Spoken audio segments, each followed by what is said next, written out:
The town of Elmswood was the kind of place that felt frozen in time. Neatly trimmed hedges, picket fences, church bells every Sunday, and an unspoken rule that everyone knew their place. It was the kind of town where people didn't lock their doors, not because it was safe, but because change never dared to walk in. Tessa Monroe never planned on living in Elmswood long. She'd come to the town 5 years ago with the intention of staying just until her foster license transferred to another county. But then she met Jonah. He was 6 years old. Small for his age, with a quiet intensity in his deep brown eyes that made you feel like he was always watching the world just a few steps ahead. Tessa was his 6th placement in 2 years. By then, he didn't even flinch when a suitcase was packed. But something shifted between them. Maybe it was the way Jonah clung silently to the drawing he made on his first night in her home, 2 stick figures and a dog, under a roof labeled home? Maybe it was how he instinctively began humming along to her old Billie Holiday records, or how he built Rube Goldberg machines out of cereal boxes and rubber bands. Whatever it was, by the time the adoption was finalized 2 years later, there was no question left in her mind. Jonah was her son. No blood, no paperwork could define it better than the way he whispered "Mom" the day the judge signed the decree. Jonah was now 11, with a head full of curls and a heart full of curiosity. He had become known at Elmswood Elementary for his wild science experiments and intricate sketches of inventions that might one day save the planet. His room was a mess of duct-taped prototypes and scattered pencils, and Tessa wouldn't have it any other way. This spring, a new section was added to the school yearbook, Family Spotlight. A chance to showcase the families behind the bright minds of Elmswood. Jonah, brimming with pride after winning the regional science fair, was excited to finally be seen, not just for his achievements, but for who stood beside him in life. Tessa remembered him bouncing on the couch with excitement. "Miss Harmon said we can send a picture of us. Can we use the one in front of the sunflower wall? The one where you're laughing and I'm holding the trophy?" Tessa smiled. "Absolutely. We'll submit it tonight." And they did. She even triple-checked the form, wrote a short description, a family of 2 dreamers, 1 camera, and lots of pizza nights. So when the family portraits were being taken at school that week, Tessa made sure she took a long lunch from her office job, rushed across town in her flats, and met Jonah in front of the gymnasium. He wore his best shirt and the medal from his science fair win. He'd even polished his shoes. That never happened. They waited patiently in line as other families posed, mothers, fathers, siblings, grandparents. Jonah leaned against her side, pointing out which friends he recognized in the line. Then came their turn. "Next up, the Monroe family," Jonah said excitedly, stepping forward. The woman holding the clipboard, a stern-faced figure named Miss Langley, who had been at Elmswood Elementary longer than the building itself, looked up slowly. Her mouth tightened. "I don't seem to have that name on my list," she said flatly. "I submitted the form," Tessa replied, smiling politely. "We even got the confirmation email from Miss Harmon." Miss Langley flipped through the sheets. "Ah. I see it now." A long pause.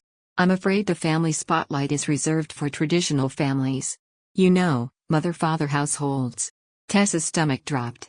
Jonah's hand tightened around hers. "Excuse me?" she said, keeping her voice calm. "We are a family. I adopted Jonah 3 years ago. He's my son." Ms. Langley didn't even look up. This section aims to showcase exemplary family structures. It's about setting positive examples. Jonah's face fell. His posture shrank. A flush of red rose to his cheeks, but he said nothing. Tessa's pulse thundered in her ears. She'd heard whispers around town. Had felt the side glances, the awkward silences at school events. But this was different.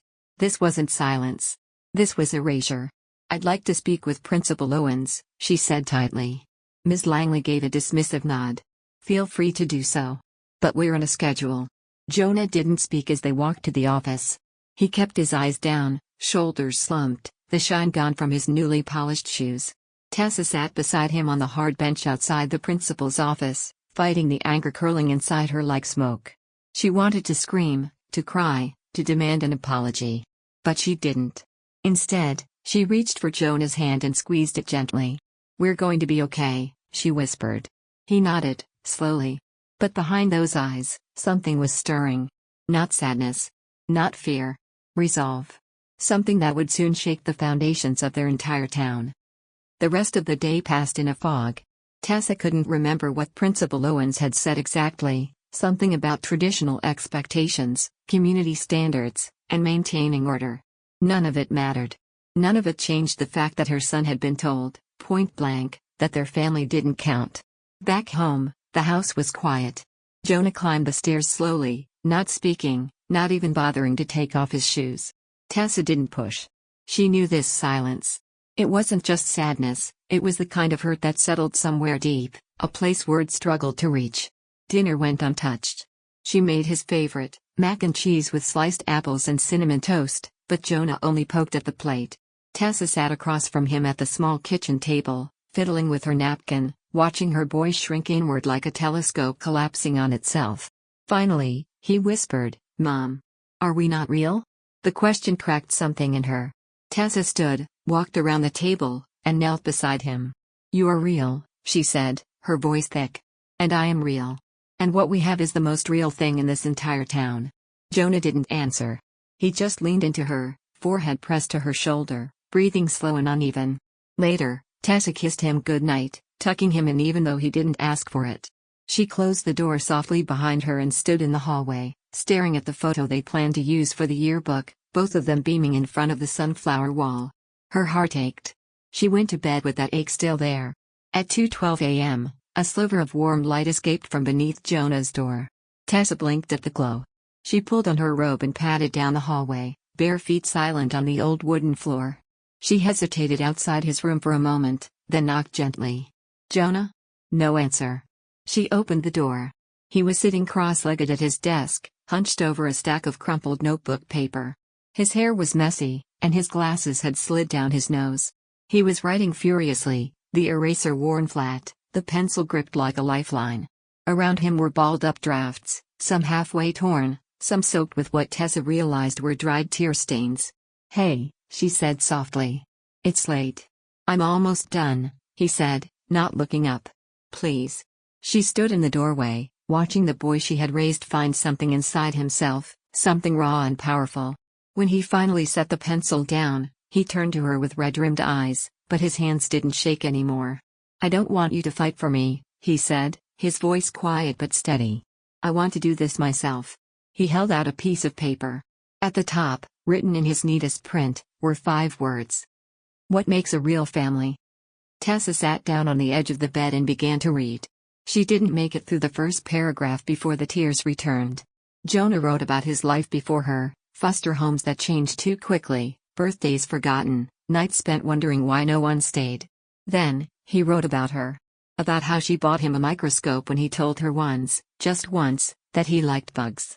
How she drove across town in a rainstorm to watch him present his science fair project. How she burned pancakes every Sunday, but never stopped trying. He wrote about love that was chosen, not obligated. About how sometimes, family is what you fight to build, not what you're born into. He wrote, "A real family is the person who remembers your favorite book. It's the one who comes to every recital, even when you're not the best one performing. It's who says, 'I'm proud of you' before anyone else does. I didn't come from my mom. I found her. And she found me. And we made this thing, this family, with duct tape and dinners and hugs after nightmares. And that's more real than any tradition you can print in a book." By the time Tessa looked up, Jonah was watching her with wide, searching eyes. "Can I give this to Principal Owens tomorrow?" he asked. "Just me. Alone." Tessa nodded, unable to speak. He smiled, just barely, and whispered, "Thanks, Mom." The next morning, Jonah woke early. He dressed with purpose, his crisp blue button-down, dark jeans, and a gray bow tie that he insisted on clipping himself.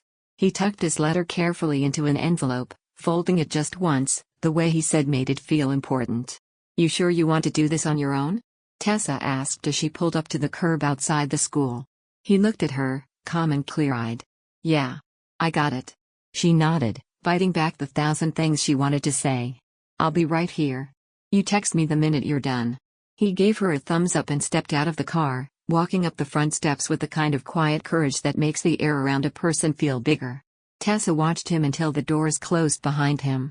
Her hands trembled on the steering wheel. 30 minutes later, her phone rang. The caller ID read, "Elmswood Elementary, Principal Owens." "Miss Monroe?" The voice on the line was different this time. Not stiff. Not distant. It was soft. Shaken. I think you should come to my office.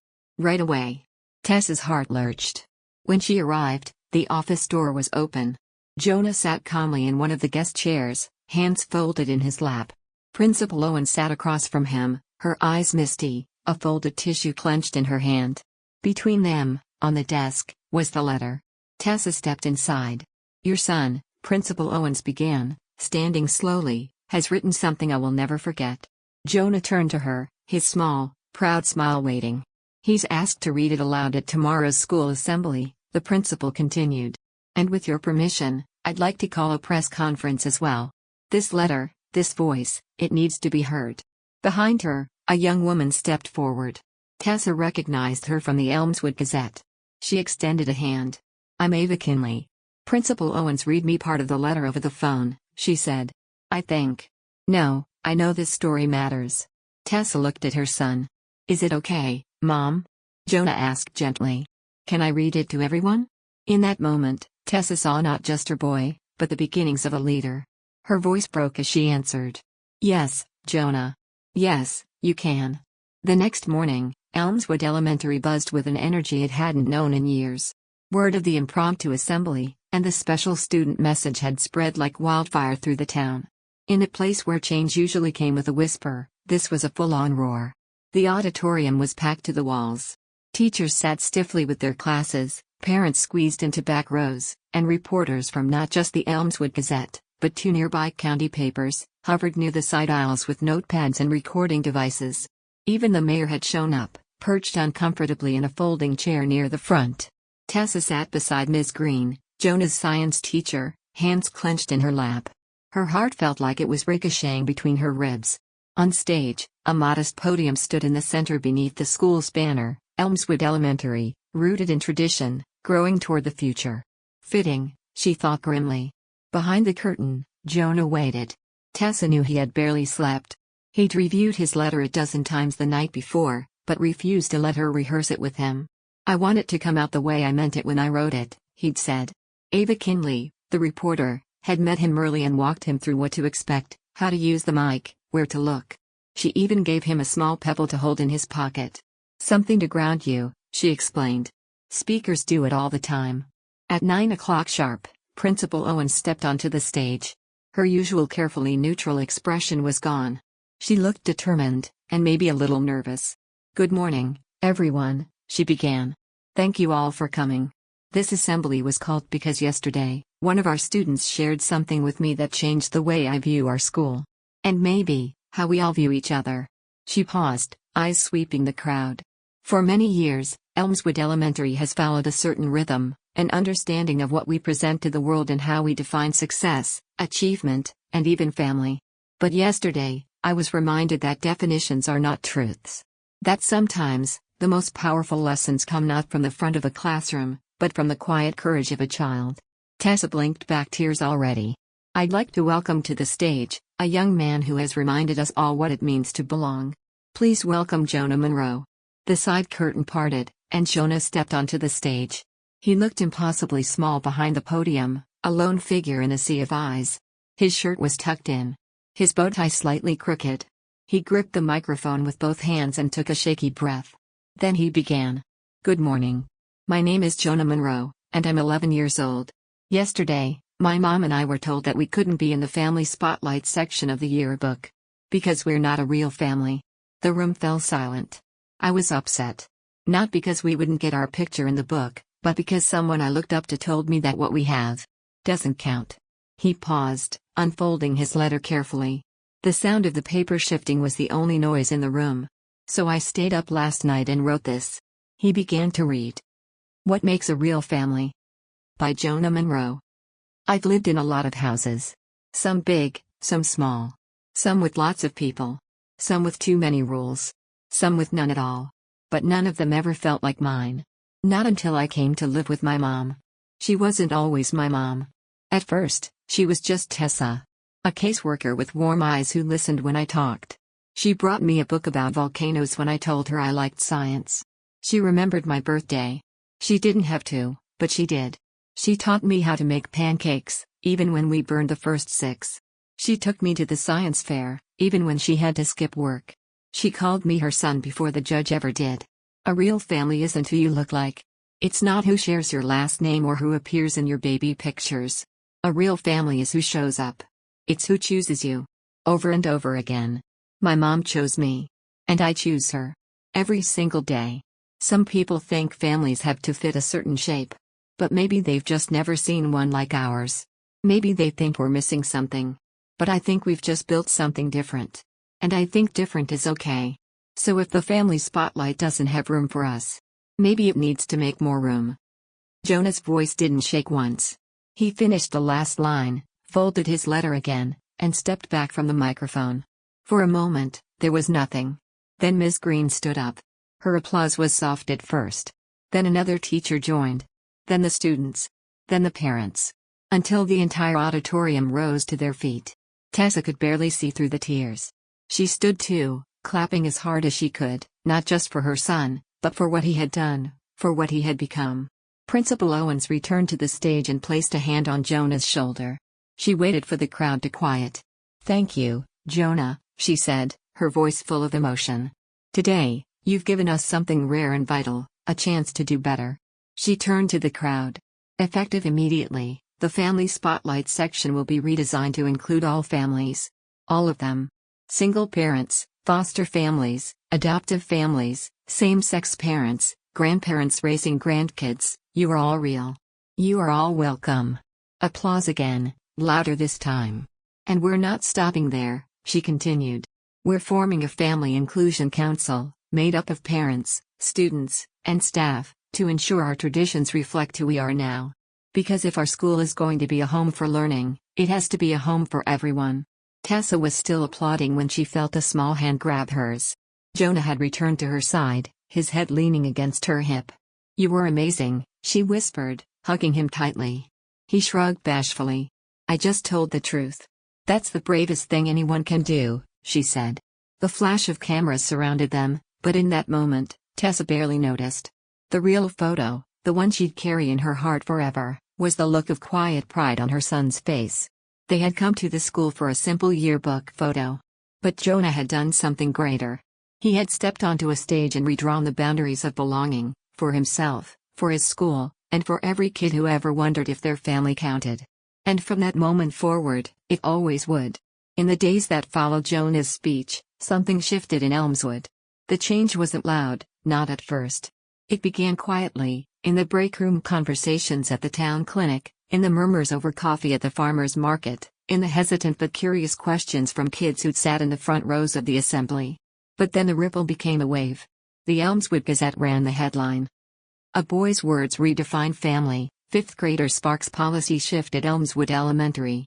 Jonah's photo, standing behind the podium with his letter in hand, graced the front page. A few days later, the story was picked up by a regional blog focused on education equity. Then a parenting website reposted the article with the caption, "The quietest voice in the room often has the most to say." Shares multiplied. Emails poured in. Tessa's inbox was flooded with messages from single parents, grandparents, adoptive families, and foster parents from across the country. "Your son gave me the words I've never been able to say. My daughter cried when she read his letter. She's never seen a story that looked like ours. Thank you for raising a child with the courage to tell the truth." At Elmswood Elementary, the changes began to take visible shape. True to her word, Principal Owens formed the Family Inclusion Council, with Tessa, Ms. Green, and 3 parents from various family backgrounds, including a single dad, a grandmother raising 2 grandkids, and a same-sex couple with twins. Jonah was their honorary student representative. In their first meeting, they reviewed every school event through a new lens. Why were all the Family Day activities centered around mothers and fathers? Why did permission slips only offer 2 parent slots? Why did yearbooks never show households that didn't fit into tidy boxes? No one had asked those questions before. Now, everyone was. The redesigned yearbook came out in June. It was colorful, vibrant, and proudly titled, "Elmswood Families, Every Kind of Real." The center spread, once intended to be a page or 2, was now 6 full pages. Photographs showed all kinds of family units, a grandmother and her 3 grandchildren in matching scarves, 2 dads holding their son between them on a picnic blanket, A boy in a wheelchair with his mom and older sister high-fiving him after a spelling bee win, a girl smiling beside her aunt and her service dog. And there, near the middle of the spread, was Jonah and Tessa, laughing in front of the sunflower wall, her hand resting on his shoulder, his head tipped back in a grin. Underneath, the caption read, "Chosen family. Chosen every day." The back of the yearbook featured a framed version of Jonah's letter, alongside the new school inclusivity statement. Principal Owens had insisted on it. But perhaps the most unexpected moment came at the end of year school board meeting. Tessa hadn't planned to attend. She was emotionally exhausted, still reeling from how far things had come. But Jonah had asked to go. "I just want to see if they really listened," he said. They sat near the back, beside Miss Green. As the meeting began, Principal Owens gave her report and recommended adopting the yearbook inclusion changes district-wide. Before the vote, the floor was open to public comment. From the front row, someone stood. It was Ms. Langley, the same yearbook coordinator who had dismissed Jonah and Tessa at the photo booth. She looked older that evening. Not in years, but in weight. Her posture was still perfect, her cardigan buttoned to the collar, but her face was softer than Tessa remembered. She walked to the podium, gripped the edges, and looked out at the crowd. "I've taught at Elmswood for 35 years, she began. "And in that time, I thought I was helping uphold values, standards. But what I realize now is that I've been building walls instead of doors." A pause. "I owe an apology to Jonah Monroe and his mother, and to every child I may have made feel like their family didn't belong. I was wrong." Tessa looked over at Jonah, who sat still, his hands clasped, his face unreadable. Ms. Langley turned to them. "I read your letter, Jonah." Twice. Then a third time. "I cried all 3 times. I'm grateful you had the bravery to say what many adults never could."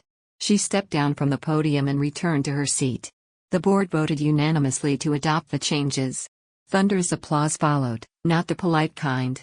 It was the kind that starts in people's chests, born of something deeper than approval. It was gratitude. As summer arrived, Jonah didn't let the momentum fade. With Principal Owens' support, he founded a lunchtime club called Family Circle, a safe, casual space where students could talk about their families, however they were shaped. The first meeting had 6 students. By the 3rd week, they had to move to the art room.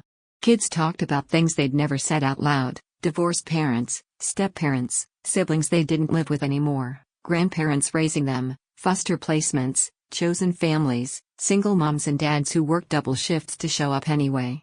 It became more than a club. It became a mirror where kids could finally see themselves. Principal Owens' granddaughter, Lily, joined quietly in the 2nd month. Her parents had recently divorced, and she had been carrying the weight of silence.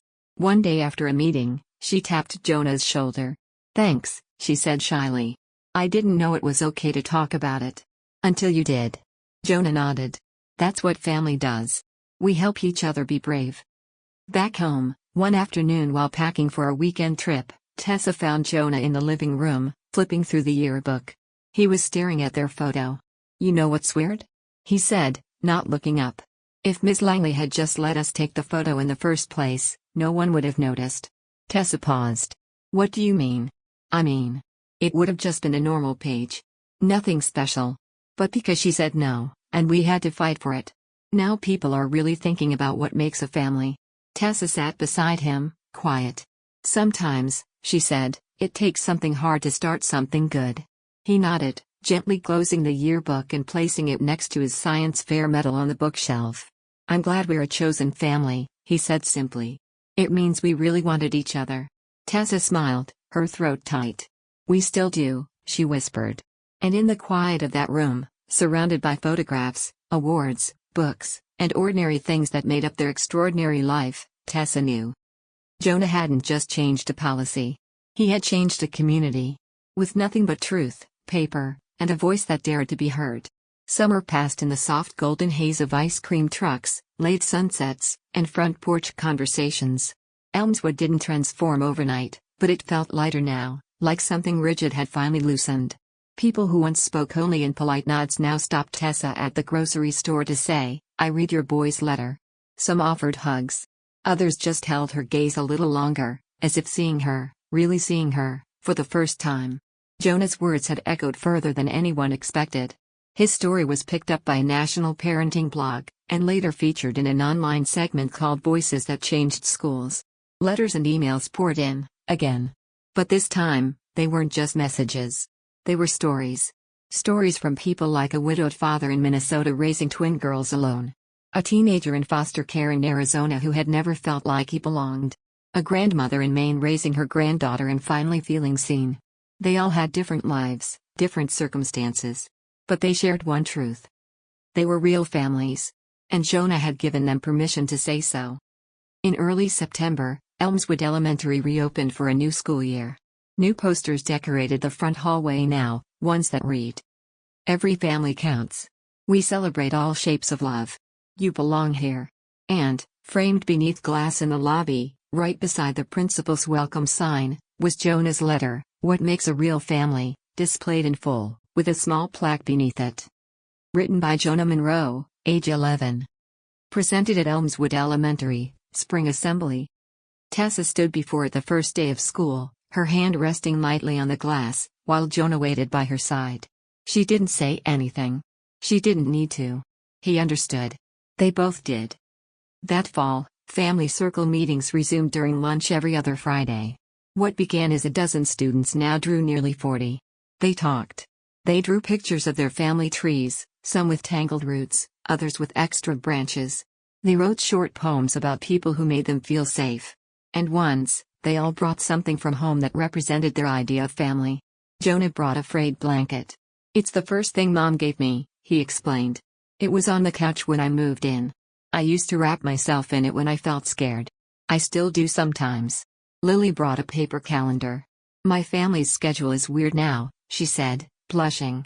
"I'm with my dad Monday to Wednesday, and with my mom the rest. But every Sunday, no matter what, we FaceTime together. We call it Sunday Reset. The calendar helps me remember that even when we're apart, we're still one family." Each object told a story.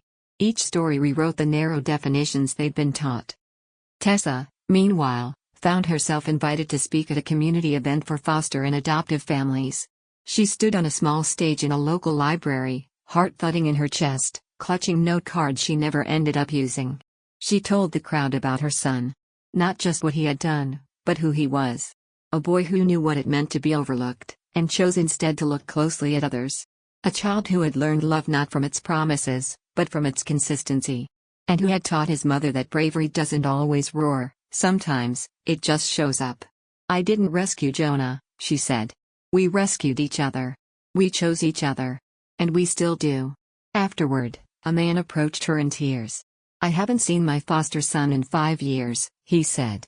"But after hearing what your son wrote, I think I'm going to write to him. Just to say, you mattered." Tessa left the library that night full of a kind of peace she hadn't known in years.